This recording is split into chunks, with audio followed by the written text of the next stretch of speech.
This. Mr. Chairman. Mr. Chairman. I call the honourable member Andrew Little. Thank you, Mr. Chairman, for the opportunity to speak again on the Prohibition of Gang Insignia Government Premises Bill.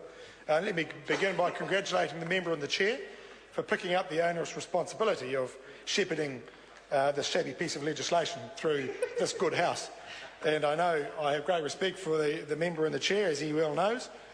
He's been given a difficult task. I would say he's been given the short straw, but nevertheless he is there, and I will have some questions for him shortly. I want to make some comments about Jamie Lee Ross. I want to say a couple of things about Jamie Lee Ross. First of all, that in the short time I've been in this house, I've seen him speak many times, and I have developed a considerable appreciation for the contributions that he has made. So often he has made worthy, sensible contributions, which is why it gets very difficult to explain why his contribution tonight was just plain dumb. Just plain dumb. All he can resort to, in a bill that frankly is indefensible, is to allege that we in the opposition, Labor and whoever else, somehow supports gangs. We have been very clear, and we've been on the record. We don't support gangs. We understand what gangs are about. They are about a criminal enterprise.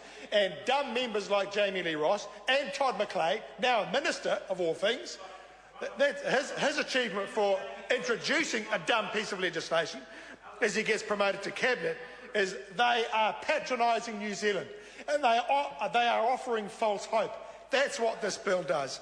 When you have a look, Mr. Chairman, at Part 1, Clause 3, the purpose. Let's start with the purpose clause, which says that it's to prohibit the display of gang insignia. You can already do that just by putting a notice up on your premises, and it doesn't have to be premises with a structure. It could be an area.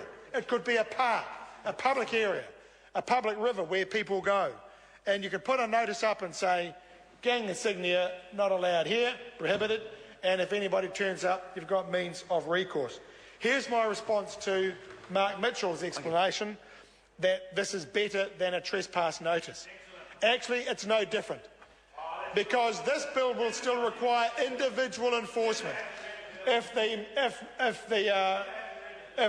managers of the member has read the bill only too well and spent long hours studying it and spent half his time wondering how it is that a member like Todd McClay could be so stupid as to bring and to waste the House's time with this piece of legislation.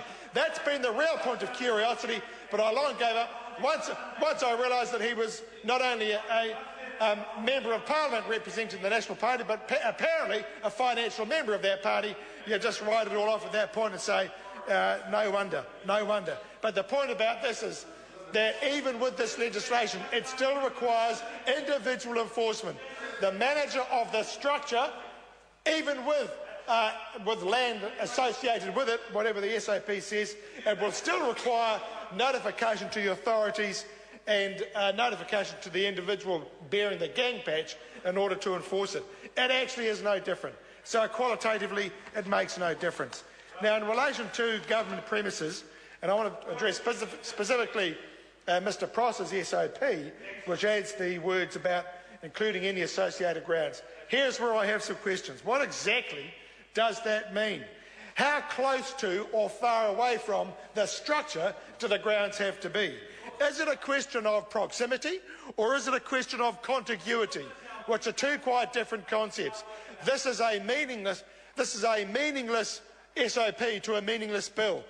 Listen, you can put lipstick on a pig, but it is still a pig. And this is a pig of a bill, and this is a pig of a bill, and this is the lipstick that Mr. Prosser has added to it. It's the New Zealand First lipstick added to the powder puff of a bill. This is legislation from the make-up room. This is legislation from the make-up room. This is the problem with it. And I have another point too, Mr. Chairman. I see your finger on the buzzer there. Another point too, and that is about the definition. That is about the definition, an extensive definition of government premises, but it excludes a number of critical things. So it excludes children's playgrounds, for heaven's sake. So you're going to have gang members sauntering and wandering around the children's playground, and the authorities can do nothing about it. The authorities can do nothing about it. here is the government and the government members puff their chests out. Mike Samon's got a big one. Puff their chest out and say, we are tough on gangs and we will stop the gangs marauding. Mr Chairman. Andrew Little. We will stop the gangs. We will stop the gangs going to the public premises, but not the children's playgrounds. We'll let the gang members with their insignia play in the children's playgrounds. Because now they're not interested in actually looking after members of the public. They want to come to this house and make believe or give the pretense that they are doing something meaningful. They are doing nothing of the sort. That gives the lie to just how hopelessly inadequate this bill and its supporters and National and New Zealand First actually are. It's all about cosmetics. It's all about cosmetics. We've had the powder puff, we've had the lipstick. This is a cosmetic piece of legislation. It will do nothing.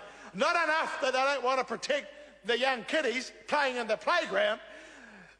This definition also excludes the beach. So you go down to the beach for your family picnic, and who turns up?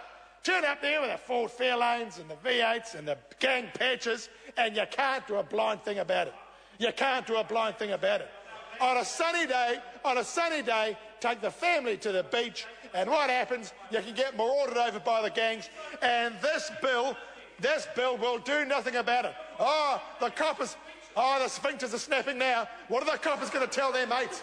What are the coppers going to tell their mates now? What's Richard Price going to say to his police mates? Oh, sorry, brother, we mucked it up. We wrote a law, but it wasn't good enough. And the gangs can still maraud around the children's playgrounds, still maraud around the beaches, and what's worse, they can maraud around the mid-city parks. The mid-city parks with no structures, the gangs can maraud around there, and the police will be powerless under this bill. That is how silly it is. That is how dumb it is.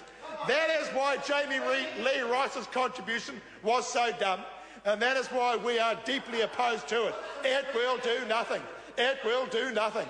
And that is why, on this side of the House, we stand for meaningful law change, meaningful law that will deal with the gangs, that will stop the criminal enterprises, that will nip them in the bud, that won't allow marauding gang members with their gang patches to terrorise the kids, terrorise the beachgoers, and inflict their harm on people who go to the mid-city parks. This is a silly bill. We remain opposed to it.